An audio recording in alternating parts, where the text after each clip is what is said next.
Hey, this is Faye, and today we are gonna read some field notes from the Bozjan Southern Front.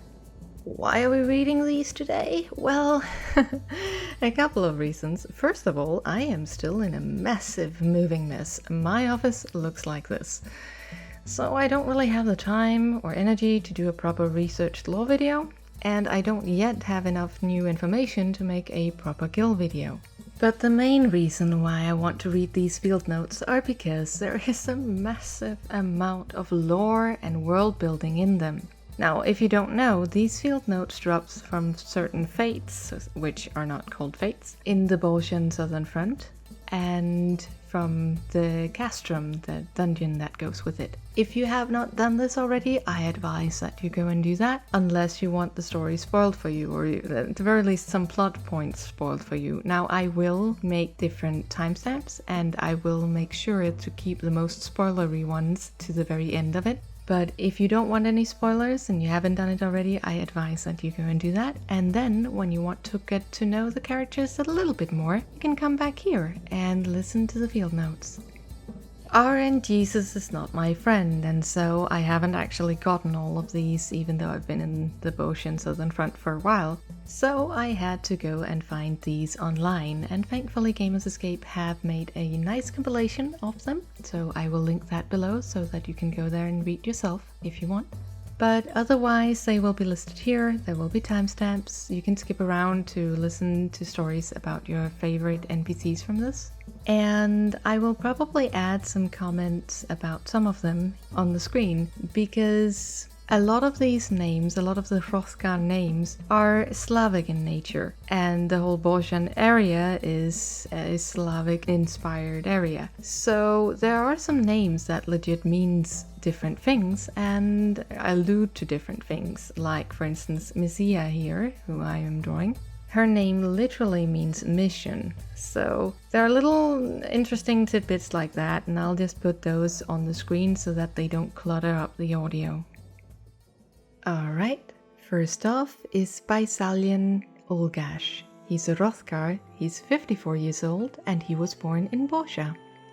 A native of Bozja and a leader of his people's resistance movement, Bajsaljen works to free his conquered nation from the tyranny of the Gallian Empire and re-establish the region as an independent state. In his youth, Bajsaljen studied the medicinal sciences. His academic achievements saw him conscripted into the imperial army to serve as a medic, a career which in turn earned him the rights of citizenship. Such status allowed him the opportunity to marry and sire a child, but his happiness would be short-lived. While the Hrothgar was called away to a campaign to suppress an uprising, his family perished in the now infamous Bozjan incident. A devastated Bajsaljen later deserted the empire, fleeing his unit along with several comrades. And it was not long until their underground activities brought them into contact with the resistance. During his time in the imperial army, he had not been one to dwell upon cruelties of life. The events of the disaster, however, left him a changed man. Few can match the hatred and bitterness he now feels towards his former masters. Yet, even so, Bajsaljen strives to master his emotions. For history has taught him that anger alone will not suffice to deliver his people the freedom they desire.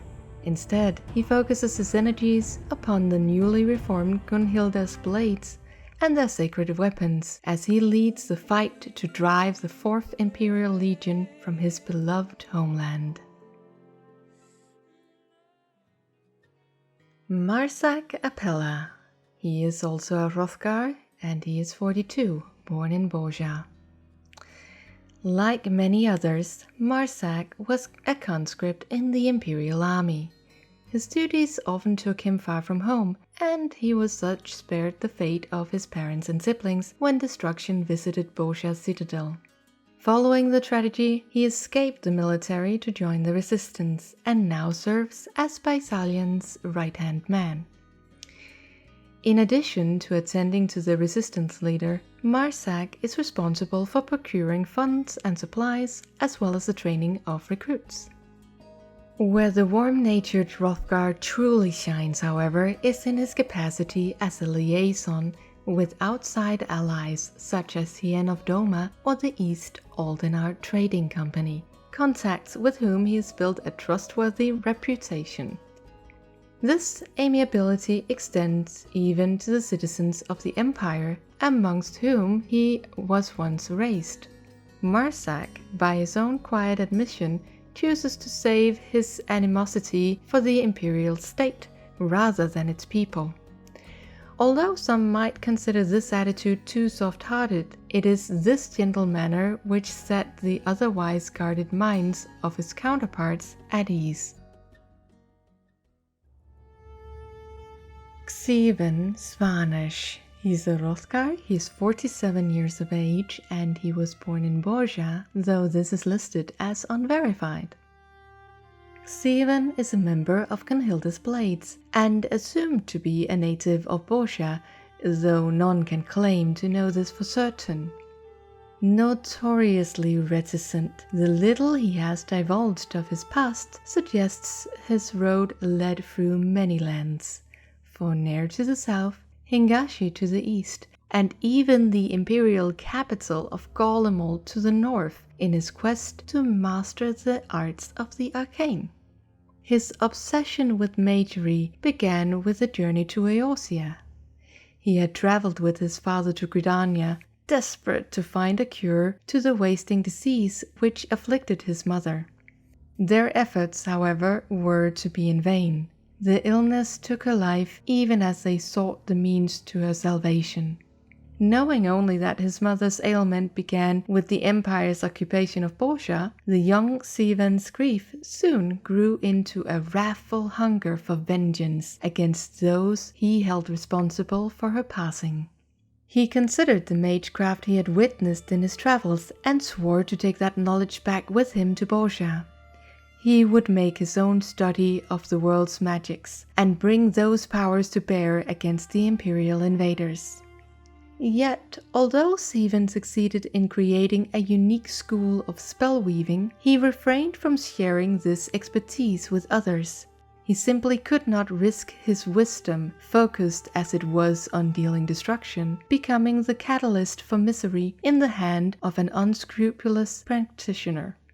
Xeven himself soon became a peerless mage, his presence on the battlefield akin to a vengeful god, inspiring awe and terror in equal measure. He does not fear death. He tempts it, welcomes it even. Such fatalism stems from a prophecy pronounced upon him by a seer of unknown origin, whom he chanced across in the ruins halls of Dalmasca. Though the words spoken were foreign to his ears, Xeven was nevertheless able to divine their meaning. When the fire of revolution stained the skies of Bozja, his doom would be at hand. And now that the southern front is consumed by turmoil, he believes it is there that his grave awaits. He will not seek to avoid this fate, but carve a red trail through his foes as a proud blade of Gunnhildr, until such a time as his inevitable demise rises up to claim him.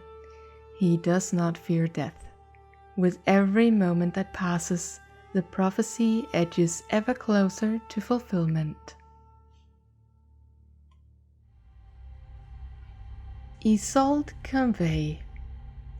She is a Huer, she is 26 years old, and she is from Lyon in Dalmasca.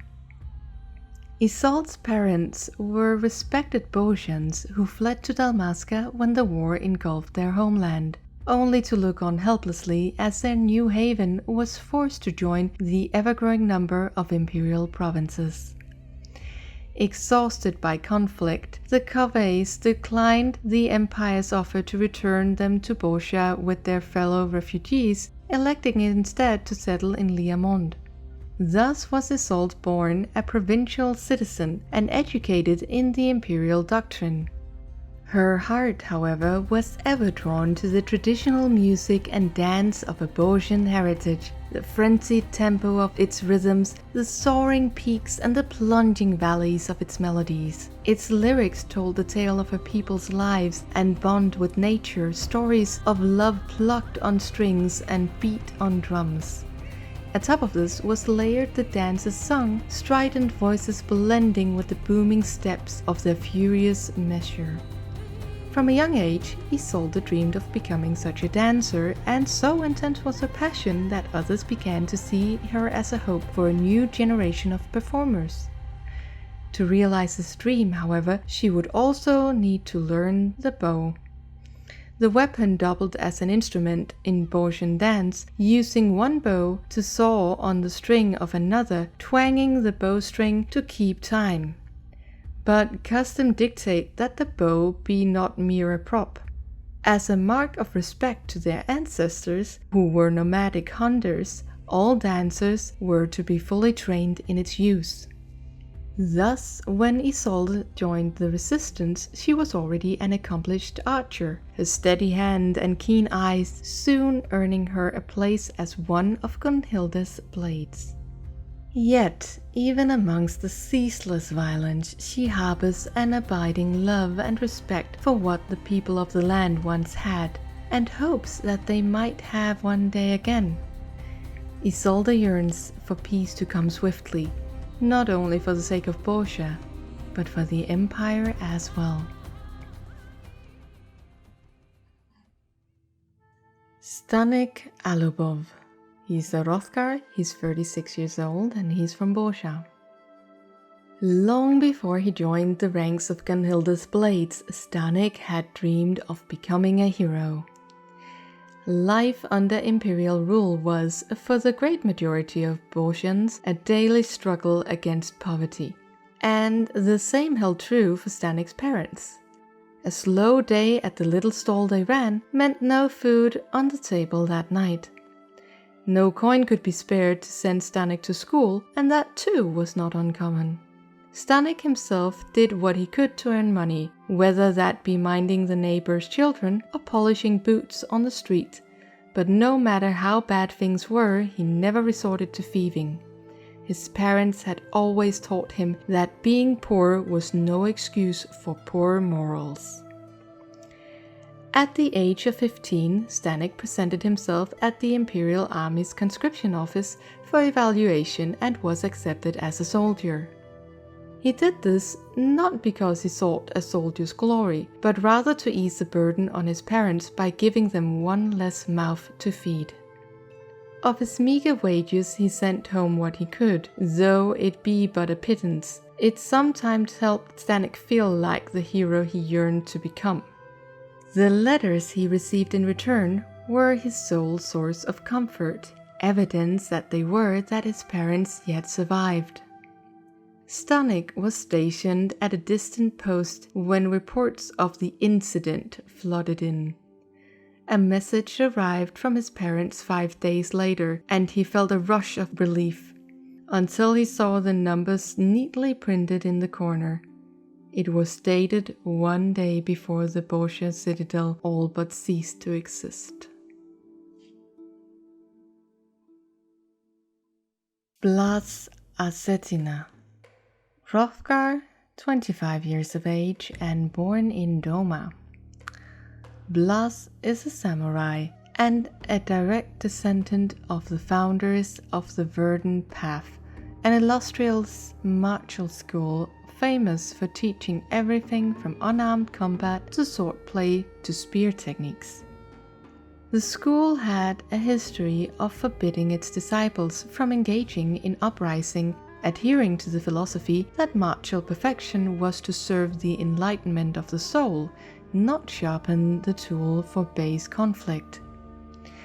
When the insurrection broke out in Bozja, however, there were students whose hatred for the empire overwhelmed their stoic sense of obedience. Those who joined the fight were expelled, and so did the Verdant Path avoid confrontation with the empire's forces. Despite being the youngest child of the school's founding family, Blaz's father also chose to rebel against his teachings and lend his blade to the Bozjan cause. In the end, however, the uprising was crushed. Blaz's father took shelter in Doma, where he was to eventually wed and, as time passed, be blessed with a son. Blaz, following in his sire's martial footsteps, entered a prestigious samurai school and mastered the katana at a young age. Some years later, when Hien returned from exile to lead his nation in revolution, the eager Hrothgar seized the opportunity to repay his family's debt to Doma. Once Doma's liberation was secured, Blaz made ready to strike out on his own. But after hearing rumors of an eastern alliance and the new uprising in Bozja, he knew his road must lead him to his father's homeland. The verdant path was experiencing upheaval of its own at the time, with the newly appointed schoolmaster championing the cause of rebuilding the Bozja of old. Blaz was welcomed with open arms and even offered a position to teach the arts of the samurai. He declined the honor. Though his father has since passed on, Blaz was determined to carry on his legacy. He would join the resistance and the ranks of Gunnhildr's blade, swearing an oath to see the nation of Bozja reborn. And then we have Velibor as Cetina. He's a Hrothgar too, and he's 24, and he was born in Cetina's Grace, Bozja. So there's something with the surname there. Velibor is a knight and second cousin to Blaz, and like Blaz, he is a direct descendant of the founders of the Verdant Path, an illustrious martial school famous for teaching everything from unarmed combat to swordplay to spear techniques. This prestigious institution has existed for over 200 years, and its adherents rose up in strength to defend the city-state of Bozja against the Gallian Empire's incursion. As the invasion rolled on, however, Bash van Gabrant, the legatus of the 4th Legion, grew reluctant at the slaughter of so much promising martial talent. He promised the Verdant Path amnesty and protection if it would but swear fealty to the Empire. The schoolmaster accepted, and by surrendering himself to the invaders' justice, were his disciples spared further bloodshed. It was Velibor's grandmother who inherited the schoolmaster's mantle, and she upheld Gabrant's pact with unflinching rigidity. Tempers would flare and groups would form to rebel against the occupying forces, but any student she caught joining these uprisings were immediately expelled. Thus did the Verdant Path endure. It was on her deathbed, however, that she muttered these words to her successor, Velibor's father. "I have honored our promise to Gabrant, as my husband wished. His sacrifice was an act of love to ensure that we survived. But you, my son, are not beholden to this oath. A new age is upon us." Blaz arrived to find the Verdant Path now aligned with his own purposes, and Velibor discovered in his second cousin a kindred spirit. He remembers their first meeting and a sense of missing a part of his soul that had returned. Indeed, Velibor felt his distant relative more a brother in truth. Within a short while, they were engaged in friendly rivalry, their mutual encouragement leading to the invention of new martial techniques. Even as their companionship blossomed, the school took steps to formalize its allegiance to the Bozjan resistance, and Velibor, along with some few dear comrades, was invited to join the vaunted Gunnhildr's blade. This day, as on every other, his greatsword is poised to fall upon the oppressors of his people. Aggie Glover. She is Hure, and she is 17 years old, and she is from Matervier. Bozja. An ancient and diverse settlement home to some 200,000 inhabitants, the Bozjan harbour city Sartarvoir draws in labourers from miles around with the promise of plentiful employment. Yet, despite its prosperity, this haven also shelters its fair share of vagrants and orphans. Whether it be through war, illness, imprisonment at the hand of the authorities, many are the children who lose their parents to unfortunate circumstances and end up huddled beneath the streets in sewers and drainage tunnels. Aggie has been one such child. She never knew her parents, nor the name she was given at birth. Aggie was what the imperial clerks could call her on that brutal winter day when they first found the 5-year-old shivering outside, alone and half frozen.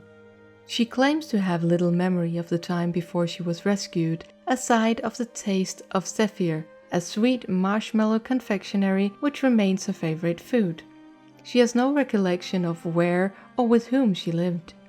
Back then she seemed unable or unwilling to even speak. The clerks took the silent Aggie to be raised in the illustrious Verdant Path, a school of martial learning, and her transformation was nothing short of miraculous.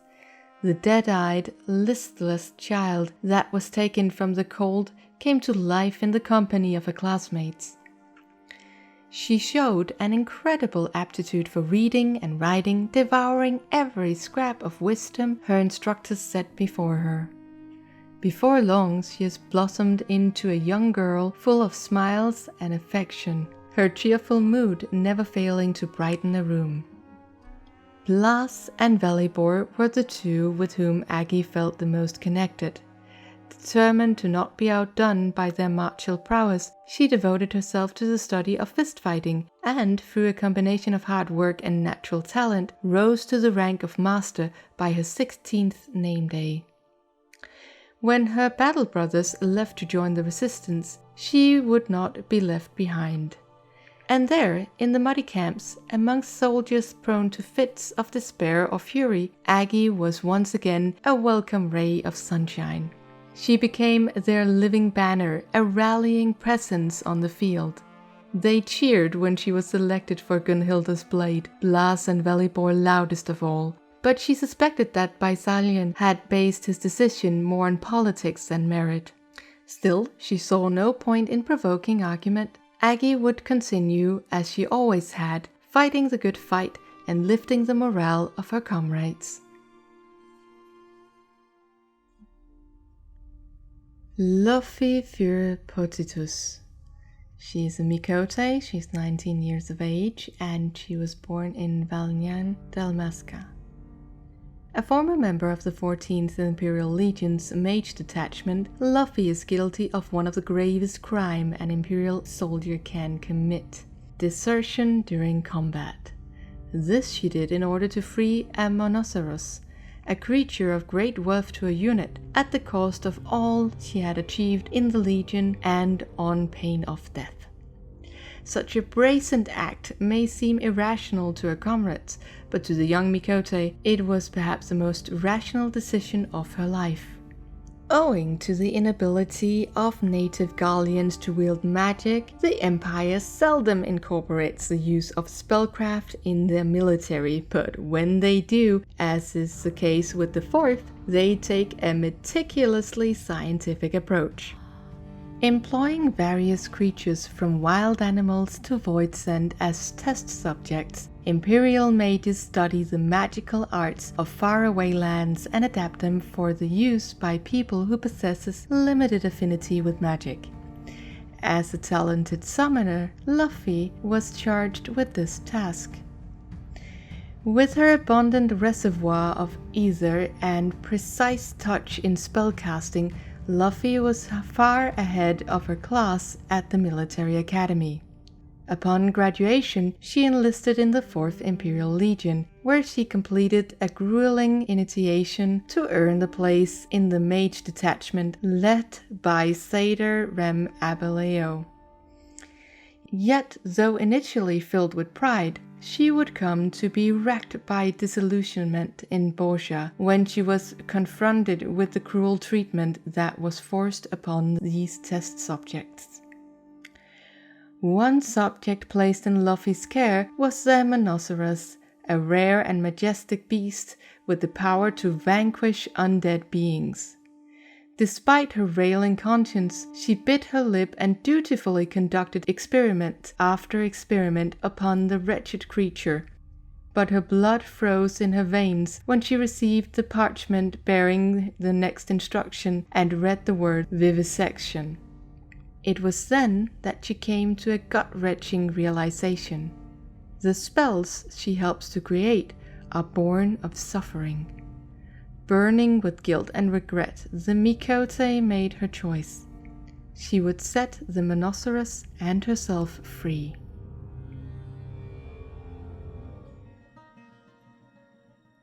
Hernais, pure Longus. He's a Hure, he's 24, and he's from Mont Valconis in Landis. When Hernais first enlisted in the Legion, he shared the Midlander Marshal's unfavorable impression of Lyon Ram Helsus.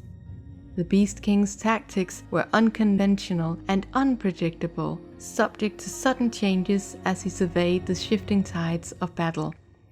Certainly no such rough-and-tumble strategy was taught at any officer academy. The man himself was uncouth in words and appearance, and apparently preferred the company of creature to man. They dismissed him as they would any borderland barbarian. Hernais' opinion was flipped on its head, however, when he witnessed Lyon's handling of the insurrection in Dalmasca 4 years ago. While it was true that the Beast King spoke brusquely, he knew each of his subordinates by name and was well versed in their strengths and weaknesses. When battle was joined, he did not lead from the rear. Indeed, he was often the first to leap into the fray. Only the weak perish was his constant refrain, and the young officers saw the truth in his words, and the inept and the cowardly fell in droves before the strong.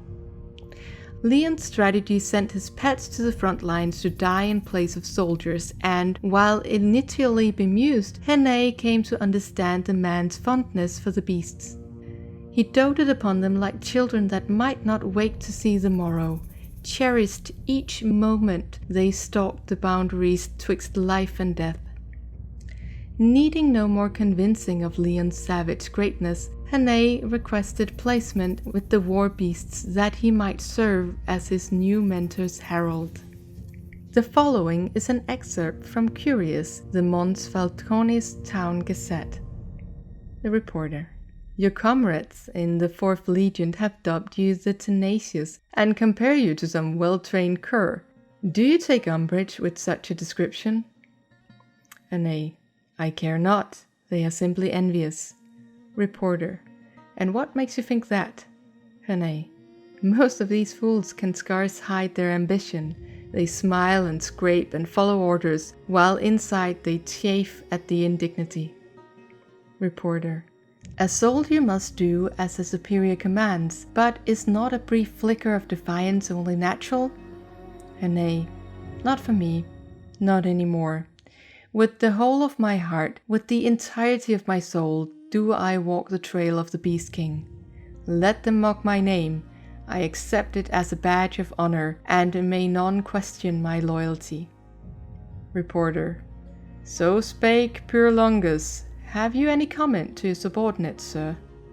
Lyon: To be honest, I've completely forgotten the boy until you shared that story just now. Ah, yes, he is an eager little bastard, like a terrier, all fury and gnashing teeth. Pity that type doesn't last long amongst the big dogs. Reporter: Thank you for your time.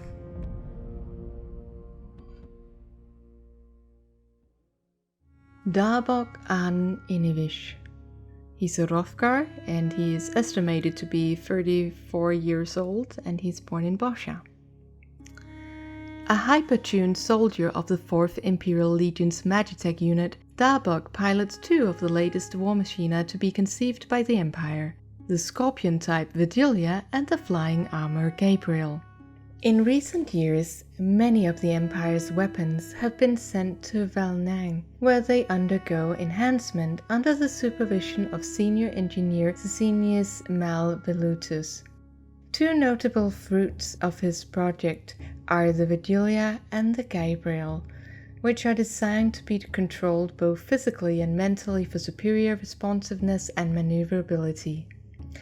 Piloting these units, however, demands a heightened state of mental sensitivity verging on telepathy, and only those soldiers who have been augmented with magitech can achieve the requisite synchronization between man and machine.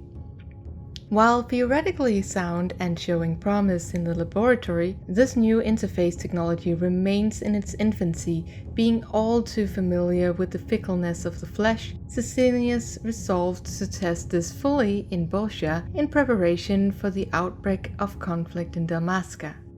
For this he required a test subject, and the person chosen was Dabog. A cruel twist given that the Hrothgar was not a soldier of the Fourth, but the enemy, the Bozjan resistance. The death of his parents and siblings in the Bozjan incident prompted Dabog to join the resistance, and for more than a decade he fought tirelessly against his hated empire. Even when he was taken prisoner 2 years ago, he never stopped fighting and even sought a way to flee his captors.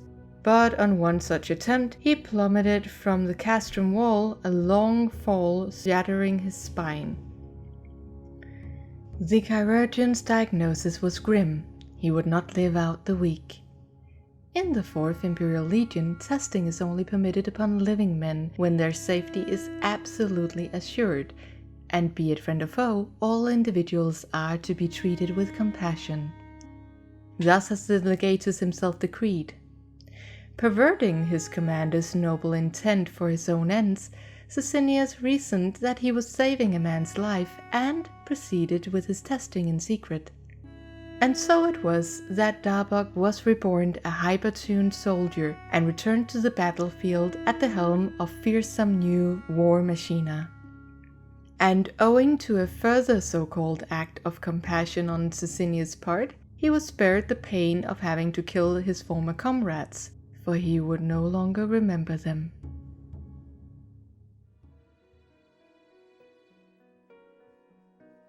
Djunbu Pur Potitus, a Mikote who is 24 years old and was born in Rivenia, Dalmasca.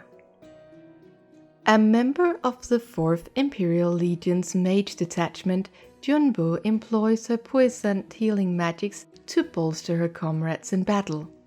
In the wake of Emperor Varys' assassination, the various wings of the Gallian military had braced themselves for another bloody war of succession, but few could have anticipated the unprecedented collapse of the chain of command in the motherland.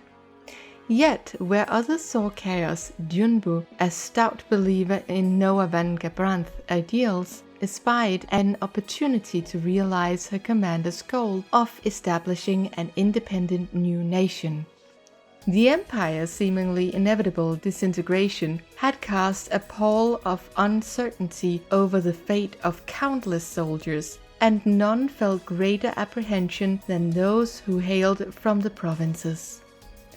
To such weary souls separated from the heart of home, Djunbu extolled the virtues of the course, encouraging them to cast aside past allegiances and join her in the promised land, while making clear her vehemently disapproval of those who would align themselves with the resistance.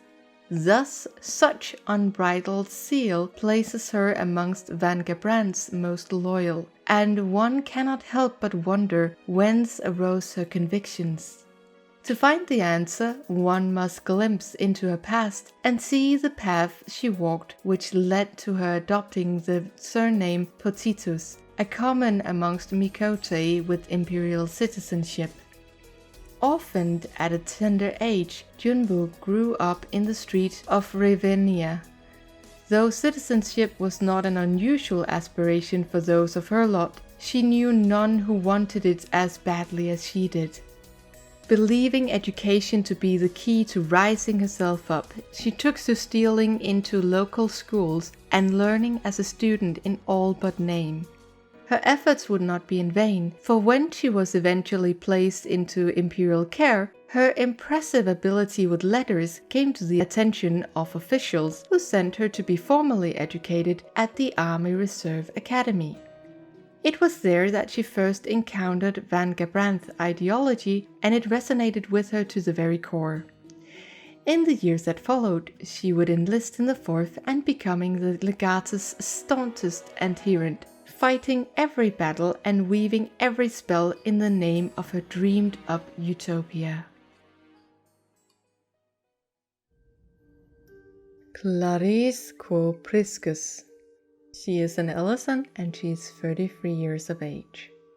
Notorious among both friend and foe for her ostentatious presence on the battlefield, the true nature of this centurion of the 4th Imperial Legion's contingent of beasts remains shrouded in mystery. 2 facts are certain. Clarrice joined the ranks of the 4th Imperial Legion some 10 years ago, and is one of the few Beastmasters recognized for her talents by the Beast King Lyon Rem Helsus. Beyond this, countless stories are told. Some call her a witch, saying they have observed her speaking to her pets in unholy bestial tongue, likes of which have never been uttered by mortal mouths. Indeed, that the monstrosities in her charge obey her every command because she herself is one of them. Others claim that this is but a lie spread by those looking to smear her name, and that Clarrice is rather a saint, a figure of surpassing compassion and charity who tends to her wounded pets and comrades with self-sacrificing love and devotion, fighting to protect them as if she were the warrior goddess Gradia herself. Perhaps both tales are true, and whether Clarrice appears as a witch or a saint depends only on the eye of the beholder. What cannot be denied are the nigh countless triumphs she claimed in the war, and the profound fear she strikes into the hearts of any foe unfortunate enough to meet her dangerously alluring gaze on the battlefield. Little is known about her origins, save that she was born as one of the Eshwa, a nomadic people that wandered across borders in the olden days. When the Empire came, they refused to settle, leading Legatus Gabrand to propose a compromise. They could maintain their itinerant lifestyle on the condition that they volunteered a dictated number of their strongest men to serve in the Imperial Army for a fixed period of time. The Eshwa accepted these terms, and Clarrice's newlywed husband was one of the chosen to serve. A formidable beastmaster in his own right, he was recruited into Lyon's contingent, but tragically and suddenly lost his life on his very first mission, just a month after he and Clarrice swore their vows. Feeling a strong sense of responsibility and a pity for the poor girl, Lyon personally paid her a visit in Gabrandt's stead, apologizing for causing her beloved's death under his watch. Lamenting the thought of any other Eshwa woman being widowed as she had been, she entreated Lyon to accept her into his ranks in her husband's place, a petition which the Beast King was all too happy to accept. Since that day, Clarrice wears the mask of both witch and saint, fighting for her husband's honor and memory, and to achieve an era of peace for her people that her beloved will never see. Sartarvoir quo Suranus. He is an Ellison. He's 61 years of age, and he was born in Menenaius Landis. And I don't know if that is how that is pronounced, but that is how we're going to pronounce it now. An influential centurion of the 4th Imperial Legion, Sartarvoir quo Suranus does not originally hail from the Empire. After the successful invasion of Bozja, the 4th was ordered by Emperor Solus to proceed to their next target, the Kingdom of Dalmasca. Legatus Bash van Gabrant secretly feared Damascus war mages and, seeking to fight fire with fire as it were, hatched a plan to form his own contingent of powerful sorcerers. To accomplish this, he set his eyes on the subjugated former Republic of Landis, in particular Menenaius, the only city in the Republic to boast its own company of mage knights. Though it was common practice for the Gallians to disband the knight companies of the nations conquered and absorb them into the imperial army, the hatred of all things magical compelled them to quash the mage knights of Menenaius entirely. Fearing for their lives, these sorcerers had fled their homes and scattered across the once proud Landis. Knowing this, Legatus Gabrant set out in his search of them. One such mage was Sartarvoir, who had taken up residence in a small farming hamlet a stone's throw from the city where he concealed his identity, posing as a local tutor and academic. Discovered and approached by the fourth, the proud mage initially rebuffed their advances, but began to take an interest in their offer upon hearing of Legatus Gabrant's vision. Similar, yet fundamentally different from that of the empire he so despised. Realizing what Sartarvoir could offer them, the fourth patiently yet persistently reached out to him on multiple occasions, trusting the mage would have a change of heart. One day Sartarvoir was greeted at his place of learning by a soldier unfamiliar to him. Though the soldier stood alone, was advanced in years and carried not even a dagger in his hand, Sartarvoir knew in an instant that even his most potent incantations would not be a match for this man. So it was that he exchanged words face to face for the first time with Bash van Gabrant, and so it was that the mage, struck to his very core by the legatus words, did swear to him his undying loyalty. In the nigh 30 years since, Sartarvoir has served the fourth well and true. Though he has owned his already potent skills to greater heights of power under the tutelage of Sadr and Abaleo, his pride as a mage knight of Menenaius still burns within him as fierce as the blazing infernos he wreaks upon his foes. And yet he wields his magic not in the name of wanton destruction, but rather in the hopes of realizing the long-held dream of Noah van Gabrant, the same dream once held by his father.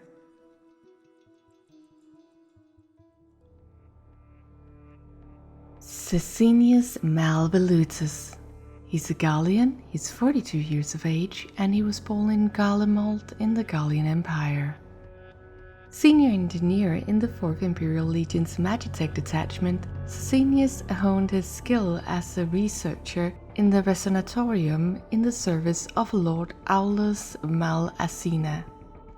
When the facility was decommissioned after the fall of Alamigo and the findings of its teams transmitted to Garlemald, the accomplished Scicinius received orders to return to the imperial capital.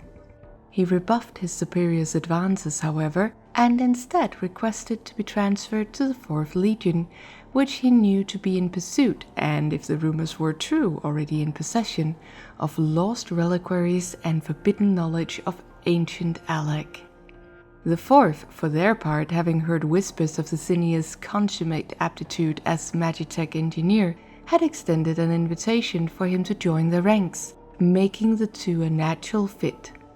Upon joining the Legion, his talents were quickly recognized by Legatus Gabrant and his second-in-command and leader of the archaeological expedition, Menenaius Rem Lanatus.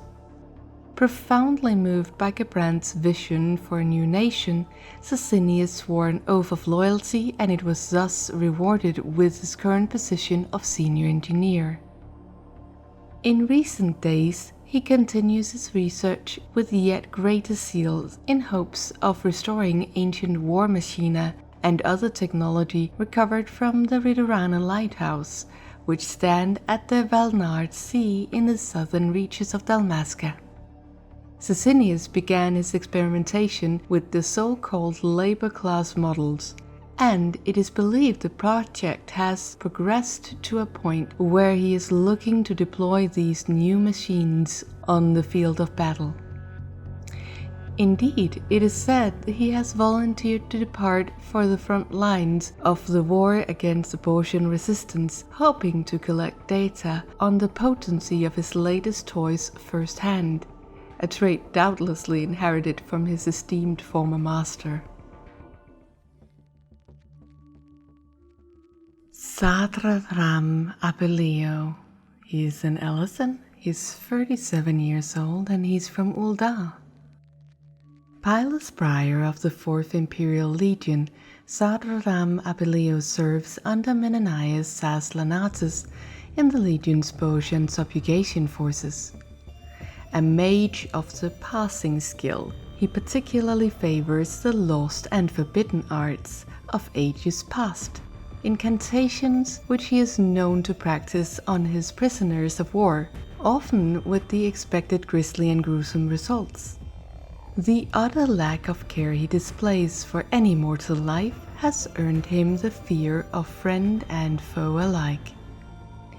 Once a member in good standing of the Uldad Thaumaturgus Guild, he was swiftly expelled by Mumuepo when the guildmaster observed the young mage's penchant for acts of unspeakable cruelty.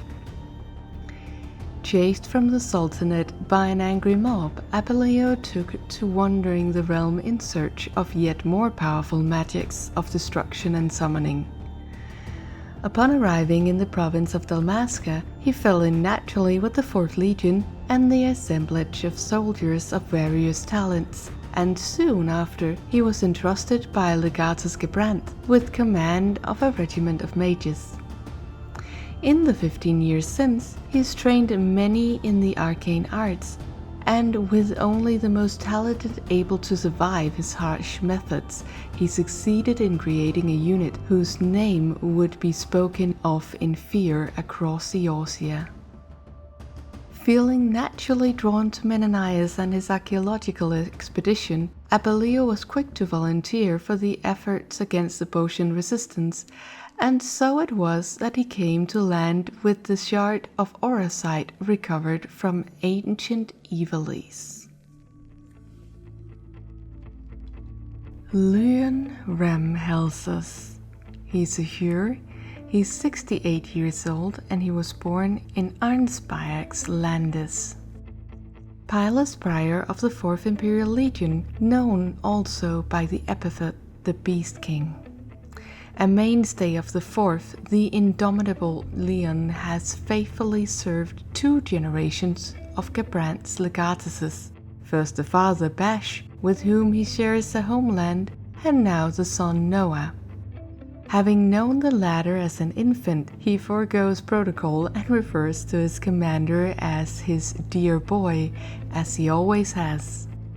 Since the beginning of his military career, he has exhibited tremendous talent for warcraft, swiftly rising through the ranks to become a centurion and distinguishing himself during the invasion of Bozja well before his 20th name day.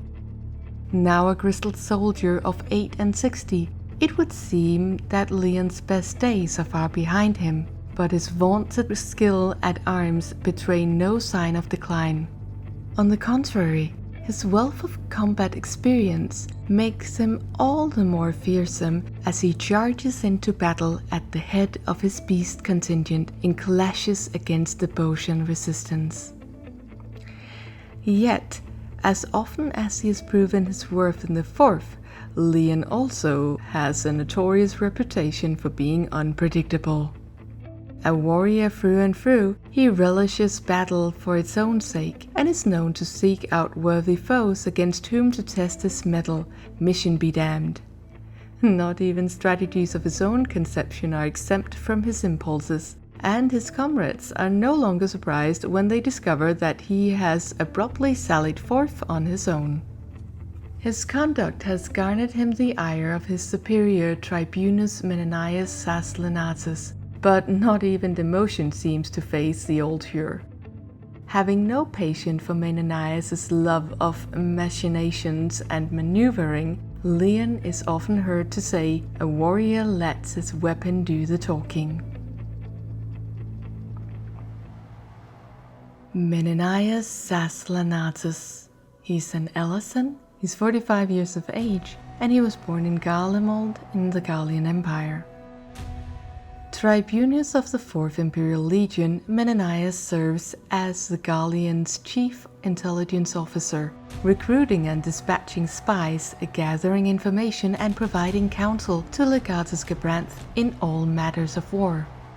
Furthermore, he commands the archaeological mission to the southern provinces of Dalmasca and Bozja, seeking to gain technological knowledge and arcane reliquaries from Alak and Ivalice of power surpassing anything born of present-day knowledge. Recently dispatched to Castrum Lacus Litori after this key strategic point was the target of a massive strike by the Bozjan resistance, Menenaius oversees 3 armies, to wit the Beast Army led by Liam Ren Helsius, Abelio and his contingent of mages, and the Tribunus' own pride and joy, a fearsome detachment of Magitech war machina. In the days of the Republic, the Lenatus family boasted a long and august lineage, until Menenaius' grandfather Tyrus opposed and incurred the ire of the then dictator Solus Sos Galvus. Banished, Tyrus died famished and in ignominy, but nevertheless his son Lucius was taken by the 4th Legion, which had been dispatched to the fringes at the time. Possessed of a sharp mind and innate aptitude for military strategy, Lucius earned the favor of Bajsaljen Gabranth, who named the young man his second in command. Determined to restore his family's good name, Lucius, at his legatus' behest, married an Ellison noblewoman of diminished circumstances, adopting her son as his own. This was Menenaius. A close friend and confidant of Noah van Gabranth since their early years, his loyalty to the Gabranths, both father and son, is absolute. Perhaps for this reason, he is willing, even eager, to accept the most unsavory jobs, making him uniquely suited for his current role. His methods are known to be cruel and inhumane, earning him a reputation as one who will justify any means to accomplish his ends. In truth, however, even his worst atrocities are motivated by a burning yet forever unseen passion to serve the Gabranths to the best of his abilities. When the Gallian War of Succession broke out, Legatus Gabranth chose the path of independence, realizing his long-held dream. As a result, however, the 4th Legion ceased to receive provisions or reinforcements from the Empire, rendering their position increasingly precarious as the battle with the resistance drags on. It was this grave situation that inspired Menenaius, devoted as ever to serving the Gabranths, to propose the most ingenious operation yet, one which might breathe new life into their ragged ranks, throw the resistance into chaos, and one day lead to the formation of a proud new nation. And so, the legend of Save the Queen was born. Misjia Vodjas. She's a Rogadan, she's 29 years old and she was born in Bozja. A covert operative of the 4th Imperial Legion charged with infiltrating the Bozjan resistance. Like so many others, Misjia grew up in one of Bozja's sprawling slums. Owing to the Imperial initiative, she was afforded a chance to receive an education and, through hard work, won a scholarship attending the Imperial capital's most prestigious institution. There she studied in fields such as folklore and archaeology and attained conversance in Bozjan history and culture, knowledge which served her well in her mission for the 4th. It was none other than Misjia who proposed to the resistance the idea of reforging the blades of Gunnhildr as a means to resurrect the primal Save the Queen, all in the interest of a legion whose ends she served absolutely. Her loyalty can be attributed to two factors. The first being rooted in the deep-seated inequity that pervades Bozjan society. Since the days of old, the ruling nobles and merchant families of Bozja has held the lion's share of the nation's wealth. A Gallian census conducted following the annexation revealing that 7 out of 10 earned less than half the average income, while 1 in 3 lived in squalor.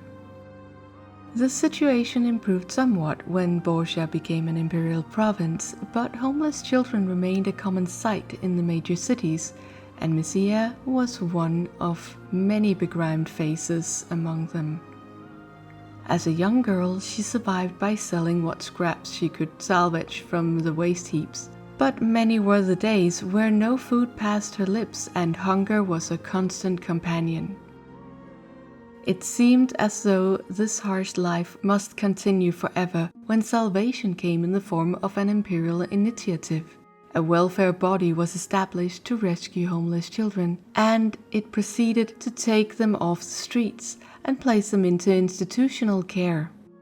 Yet resources were stretched thin, and more often than not, those in need were left to fend for themselves due to not save the whim of the gods. Misjia was one of the lucky ones, and she did not waste this opportunity given to her. Yet, despite her many remarkable achievements, she faced discrimination from the Bozjan upper class, who continued to regard her as little more than vermin. Nigh daily she was subjected to injustice and indignities, each occasion further stoking the fires of hatred she harbored for her betters. Her grievance towards her homeland did not end there. Though few are privy to this fact, Misjia descended from the last queen Gunnhildr, and the knowledge that her noble ancestor was betrayed by her own protectors is a source of great bitterness for her. All this served to deprive her of any sense of allegiance for Bozja, and she would instead pledge herself to the fourth. Since the time of the previous legatus, it has been the Legion's creed to welcome all regardless of such things as race, faith, gender, and birth. What counted was one's ability and loyalty, both of which Misjia possessed in abundance. Given a troubled past, it is of little wonder that she would find a home in the fourth, and there is no telling how far she will go to achieve her goals. Gunnhildr. In days of yore, civil war raged amongst the races of Bozja. This bloody, protracted struggle was at long last brought to an end when the land was united under the rule of a single queen. Gunnhildr was the name and title given to this first monarch, and one all those who followed her would inherit. The queens of Bozja were not chosen from families of illustrious lineage, but rather from amongst the shamans who communed with the ancient gods. Only those deemed most favored by the gods, as manifested in their ability to read the stars, were chosen for the role, regardless of race or heritage. Though the vast majority of the Bozjan queens were Hrothgar, this is merely a matter of mathematics, as Hrothgar boasted the largest population of the land's many races. When ancient Alex's hubris brought the fourth umbral calamity upon the land, the nobles and oracles who made up Gunnhildr's blades, the de facto ruling party of Bozja, sought to unleash the power of the legendary Save the Queen, that their nation might be spared from catastrophe. Yet Gunnhildr herself, wounded in battle against the Allegans and deadly fearful of forever using her humanity, resisted. Sensing opportunity, the Blades contrived a plan to protect their position by instilling a minor shrine maiden of the Vodjas tribe as queen, in hopes that the power of the blade would claim her own life. And yet, the queen deemed disposable turned out to be anything but, wielding the blade to deliver salvation to her homeland and thence being transformed into a veritable god of war. Possessed of immeasurable power and a heart both pure and free, she struck profound fear into the hearts of those who have sought to manipulate her, and for this, she was assassinated by the very blades who orchestrated her ascendancy in the first place. And yet, though her tragic life was brought to a premature end, her soul would live on in the form of either that inhabited the blades, a secret which the charlatans who betrayed her would realize all too late. These are all of the remaining field notes, and I can see that this in the raw format is pushing an hour, so I hope that you enjoyed this, and most likely I have put you to sleep, but I just felt that there was so much good lore in all of this. I know that I probably pronounced a lot of this really weirdly, and I definitely had to record this over several days, so the sound quality will hop a little bit, but I hope that you still enjoyed it and that you learned a little bit about some of the NPCs, of which there was a lot of thought going into them, much more than I thought there was. Either way, if you made it this far, thank you so much for watching. Good fight on hanging on to the bitter end, and I hope that you will have a really lovely day. Bye.